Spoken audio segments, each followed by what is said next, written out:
Better tip. It's trying to start. There we go. Hi, everyone. Welcome. Today is April 22nd, 2021.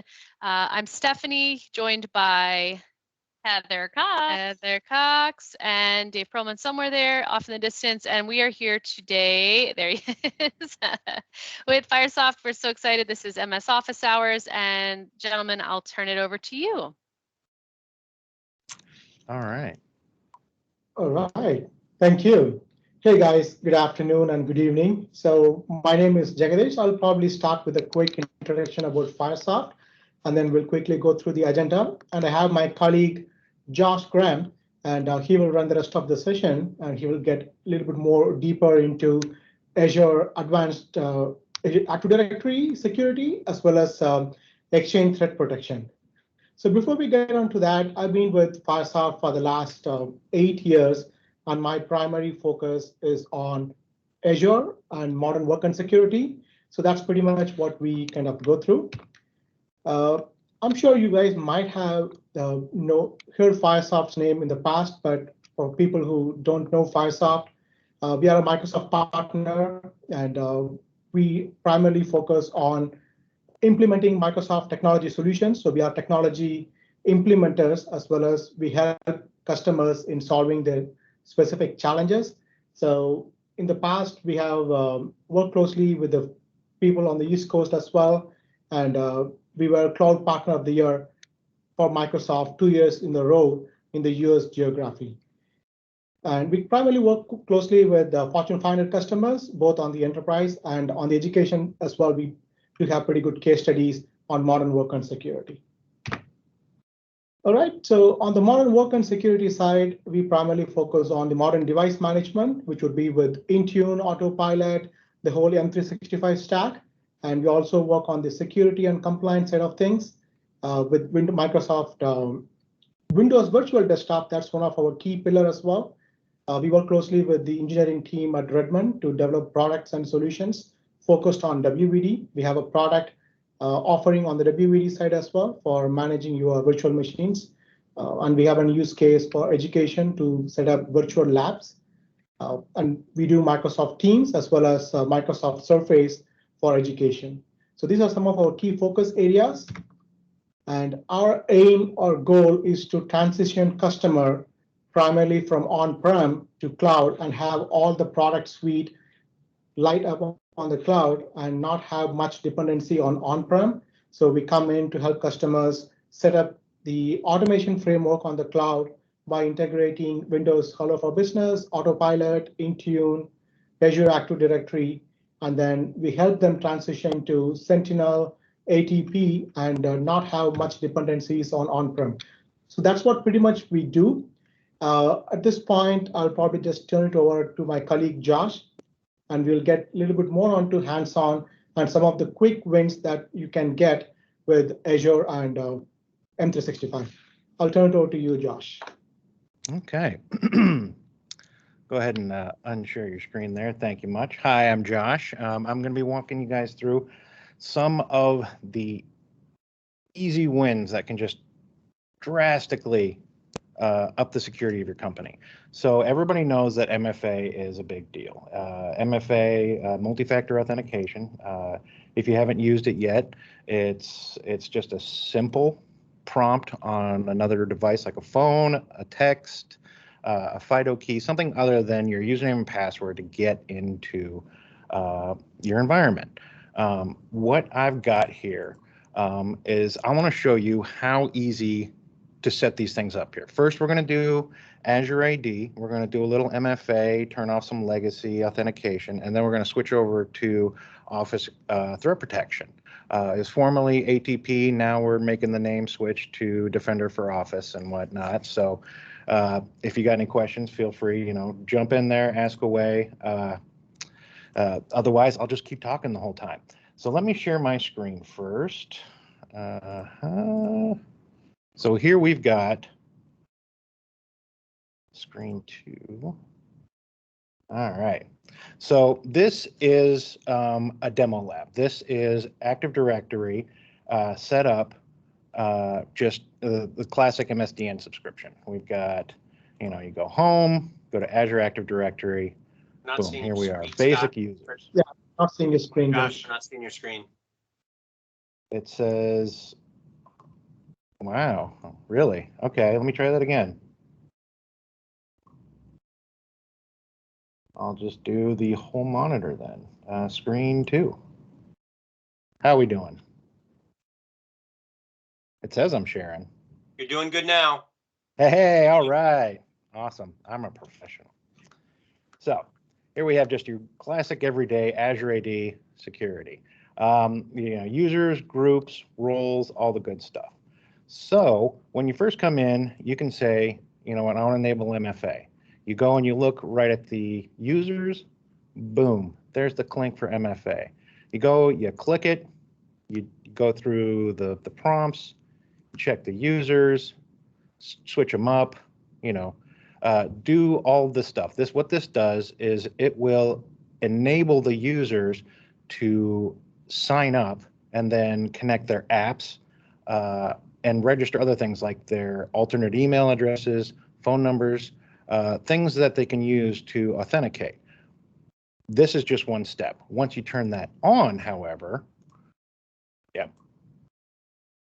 I'm going to go ahead and just show this for now. Since this is the test environment, it doesn't matter if I, do my thing here. If I break it, I break it.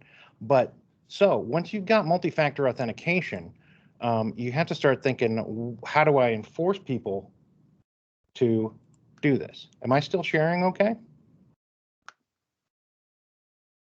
Anyone? I just saw a pop-up that said anyone else not seeing the screen. Okay, cool. You're fine. All right, so we just enabled MFA for a user. Yeah, that is very, okay, Scott sees it, so we're good. Okay, so we'll just keep rolling.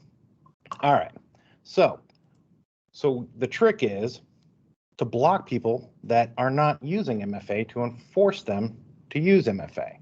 So from there, you can do things like conditional access. We can literally just type in conditional access. Boom. Azure AD conditional access. Get some policies. So what this is basically you're setting up rules that allow rules for when a user wants to use their username and password. When they want to log in, they have to follow these rules or, they don't get in. So I'm just going to go ahead and say, we'll call this one sample MFA start, number 1. Boom. Okay. All right, users and groups, all of them. Probably, don't want to exclude myself. I will exclude J Graham just from that one. And then you go to the include, boom. There we go. Cloud apps. You can pick, now when you're doing conditional access, you can actually select different things like certain areas of Azure. Cloud apps, there's a lot of things that actually work with cloud apps. You're going to have all of the Office suite, all of the Exchange, Intune, all the apps that you also publish. So basically any kind of cloud access, this kind of thing. We're just going to go ahead and say any action, user risk, sign-in risk, locations, client apps, device preview. These are different roles that you can use based on Microsoft setup. You have low, medium, high user risk. You can deny them. You can say medium can't come in. Anything higher, they need to be blocked, something like that. All right. So these all options that you can set up and configure based on what you want to do. So there's a couple things we should learn here. One, you can set up rules to allow access, and then you can set up rules to block access. So another one I'm going to do is blocking legacy authentication. So what is legacy authentication? Legacy authentication is the old method, quite often just plain text, IMAP, POP3, other methods that are just not modern authentication. These are what people are using in the compromised world where somebody has a username and password gets uploaded to a website. When they come back in, they are using the legacy auth because that user doesn't have MFA turned on, and if they gain access. So, so we're going to say all users and groups. This one, cloud apps, conditions, device platforms. There we go. What we're going to do is we are going to go and configure this legacy right there, right here, just like this. Just a simple app, a simple rule, block legacy apps, all users, one condition, if they're using Exchange or other clients, block them. Boom, just like that. I just completely blocked any non-modern authentication. That means apps, like old apps that people are using, like if they have an iPhone 4 that they haven't traded in or upgraded, those mail apps, those all use legacy authentication. You've got Office 2010, those use legacy authentication. A laptop that you bought, you know, from Goodwill that still has somebody's Office account hooked up, it's all still there working with legacy authentication. So right off the bat, we just blocked off all that old stuff. So now, why is this so important when I'm talking about email? So the number one security risk, don't say users, it's not users, it's email. It's where people are sending each other emails with usernames and passwords. When somebody has a username and password, the first thing they go for is not the VPN connections, not the web portals or anything else. The first thing they do is they try and get into their email. They get into the email and then they search, say, where's the usernames and passwords? Am I allowed to throw a dirty little secret on a legacy auth and MFA? What does a dirty little secret mean? I'm Walter Woodson guest. That's a good question.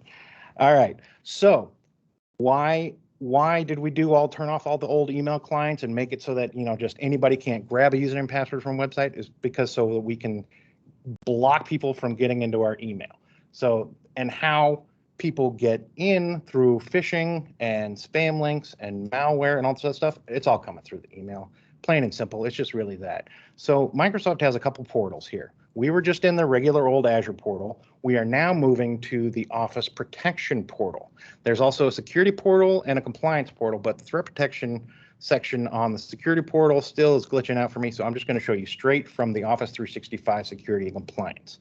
Okay, so dashboard, here we are. You have links to just about everything. We've got compliance, we've got threat management, top malware events, all that stuff. But what we're going to do is I am actually in the live Fyrsoft domain for this right now. I'm going to show you guys because I've been meaning to do this for a little while, but we have policies now. You go to protection.office, threat management, policies. You are going to kick up the security on your Exchange tenfold. All right, so here's my old setup. I didn't have any modules in the anti-phishing stuff. I didn't have anything really in the anti-spam, just a bunch of emails. You know what I'm going to do? I'm just going to go and delete all these policies. What's that? In the live domain, you're a madman. Yes, I am. So, because what I'm going to do is going to blow your guys' minds as far as all of this stuff. So, I've got all these domains, all these little projects, all these little side things that we've done that we take email on. Anyway, I don't want to deal with those spam policies anymore. All right, so I've cleaned out all the spam policies. I don't have any malware policies. But what do I do right now? Right now, if people could just be emailing me like crazy, I'm not worried that at that exact moment. But what I want to show you is the preset security policies. These things do the entire domain, all three of those. You get malware, phishing, and spam protection all online. So I'm just going to turn this on. And then you can see I already added the Fyrsoft domain. And then I'm just going to go ahead and add my other domains, System Center Web Top that we have here. Boom. You can do users, groups, a whole domain that you receive mail for, maybe another part, but it's so easy just from that right there, right off the bat. So what do I get when I just check that box? So we get all the policies and profiles policies that I was just showing you. We get anti-spam, anti-malware, and the anti-phishing policies. And then when you get the Defender 365, you can start setting stricter policies. I didn't do that this time because I already used up my trial. But so now with that one simple checkbox and adding the domain, I have anti-phishing policies, anti-spam, and anti-malware all running right now in my domains, just like that. So why isn't everybody doing it? This is actually sort of new. It wasn't turned on by default until the end of 2019, I believe. For newer domains, it's all coming on. But if you've literally been in Azure for more than a year, go and check your policies. Go ahead. You need to just take a look and see what you're currently using. If you want, you can use the new configuration analyzer. This will actually take a look at your what you're currently using, and it'll give you some recommendations.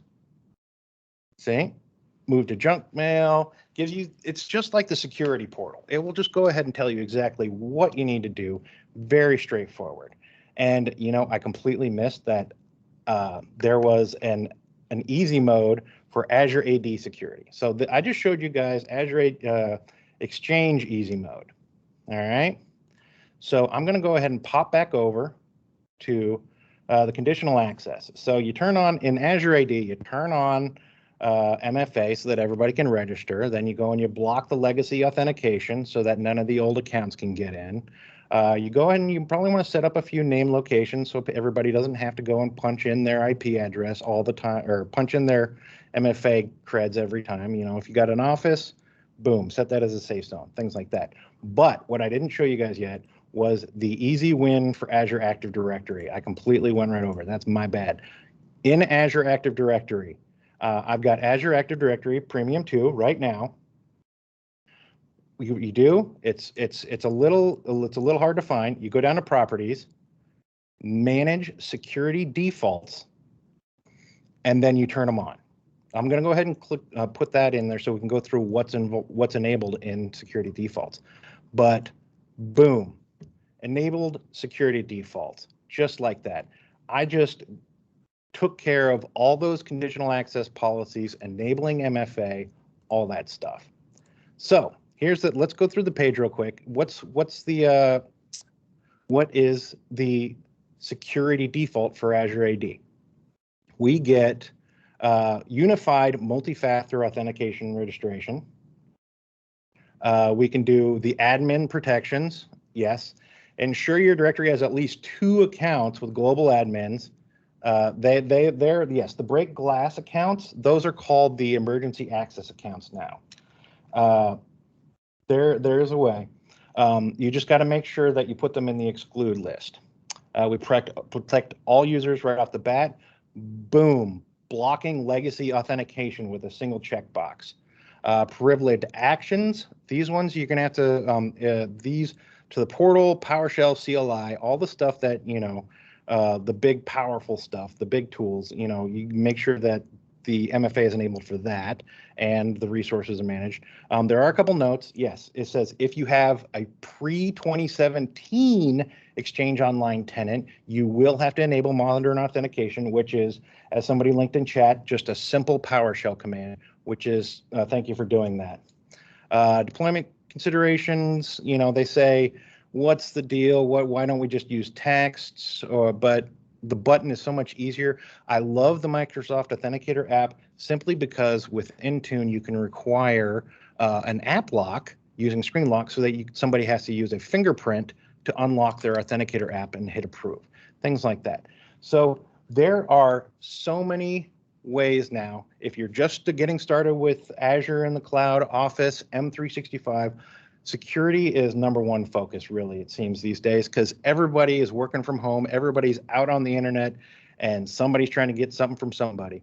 So take the time, go through your policies. If it's been a while, make sure you're not still using legacy authentication. If you are still using, or you're not sure if you're using authentication, what you do is you go right back to your Azure AD, you go to sign-ins. Yes, you are definitely not limited to MS Authenticator. You can use there's many alternatives. But if you want to see what you're using as far as authentication goes, you can see single factor authentication on these ones. But what you do is you change a filter to an app, hit apply. Nope, wait. Oh dear. I'm probably gonna have to ask for help on this one. Authentication requirements. If anybody want to speak up and help me out, I wouldn't object. So application over the conditional access authentication requirement.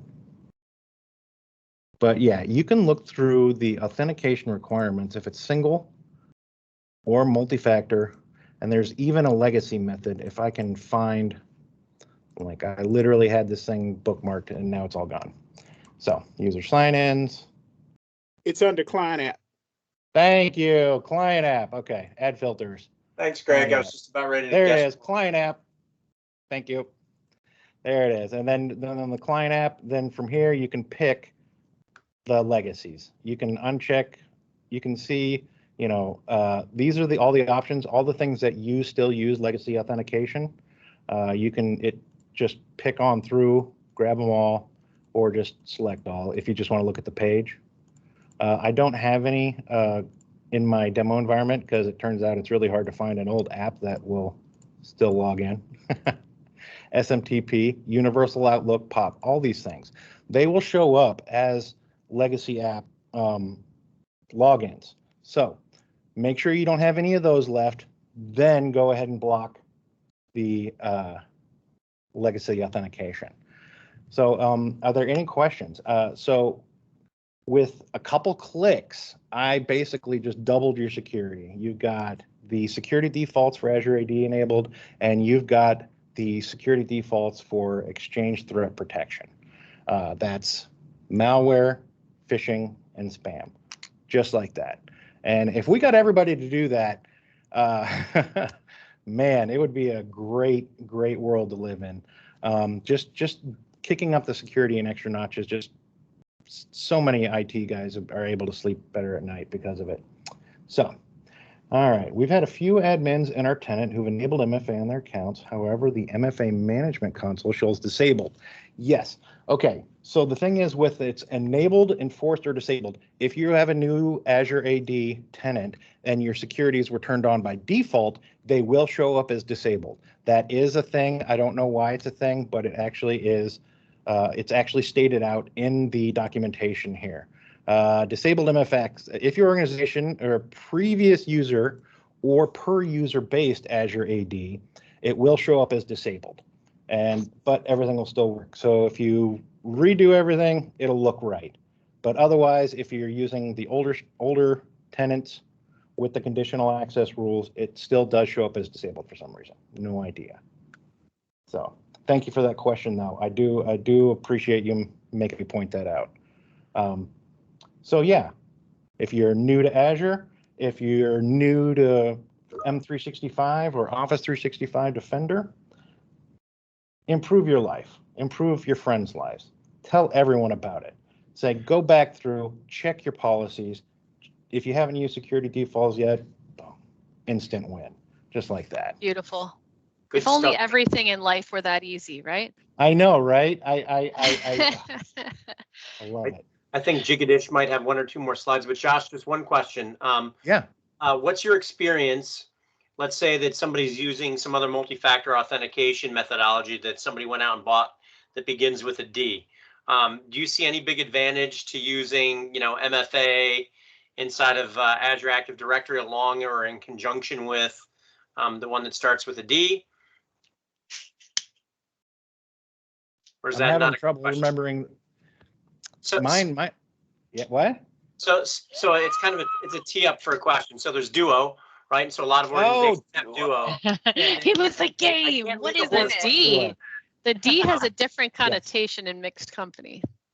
Yeah, so there is a lot of support for multiple authentication MFAs, multiple factor authentications. Is that the phrase? Is that how it's supposed to work? But yeah, I do. That one is on the working list. MMFA. There we go. We also have UB keys. These are actually really cool. I don't know. Have you guys seen these yet? Have you Yes. used them all? Oh, love it. I don't even have to log in. I just just pop in the key, swipe a thumbprint, touching a pin, It and I'm makes it good to great. go. So one of the things I would say, right, if you have Duo and you have M365, there's very few use cases I have found that can't be met by M365, right? And so there's an opportunity perhaps to streamline some stuff. There's some old legacy systems that you might do something with Duo. The minute you start passing through that token, right, you are losing, if you have A5, you're losing some of that ability to start doing some automatic remediation, and it does throw some complexities in there. So I had to put that plug in there. It's not the end of the world, but you might want to think about how you can operationalize that. I know, Jigadish, you had a couple more slides, I believe, or at least one, if that's true. Sure. I think, yeah, probably I'll just go through this quickly. So this is something which we hear from our customers. Microsoft has built a lot of great things, and it's available to them right now, but it's kind of looking at things and turning it on. So that's something which we usually come in and we try to help our customers. So if that's of interest to you guys, we can definitely help you there on that side as well. So it's usually a day program where we just turn on things, look at your secure score, and then boom, you kind of have increased the security posture of your environment way better than how it was before. So we'll be more than happy to assist you guys if that's of interest to you. Awesome. And so Sure. do you want to put how they get a hold of you in the chat or on a Sure. slide in case they have questions or would like to take advantage of, I know you folks also do some, kind of 1 day security or half day security deep dives and, look at vulnerabilities and some of the other things that are out there. Sure. We got different programs which talks about in a day workshop. So that could be focused more on security or modern management with Intune, MFA. So and even on the Azure side, we got a modern management workshop as well on the Azure. So that's something which we can do. I'll just leave a slide with our contact information just in case if somebody needs it. Okay, here we go. And also put your email address in the chat. That makes it a little bit easier as well. Sure. And it's Fyrsoft, not Frysoft. Just a heads up. Yeah. So, I thought that might come back to burn like a crispy fry in the grease. in the Yeah, back, you didn't see me. I'm about to register Frysoft.com and add that to our domain list too. Oh, I love it. I love it. So Go ahead, Dave. I was going to say in the background, I've been thinking I was IMing with Heather and Stephanie about French fries, which is my favorite passion in life that I shouldn't eat very often. And because of Heather, I am now thinking about French fries still. My mouth crispy is golden goodness. Yeah. All right. So. Okay, I'm going to go ahead and end the recording, guys. Josh and Jagadish, it's awesome information. There's some additional questions in the chat I'd encourage you to take a look at, and maybe if you had one, reach out directly to their contact information folks, to them directly at Fyrsoft.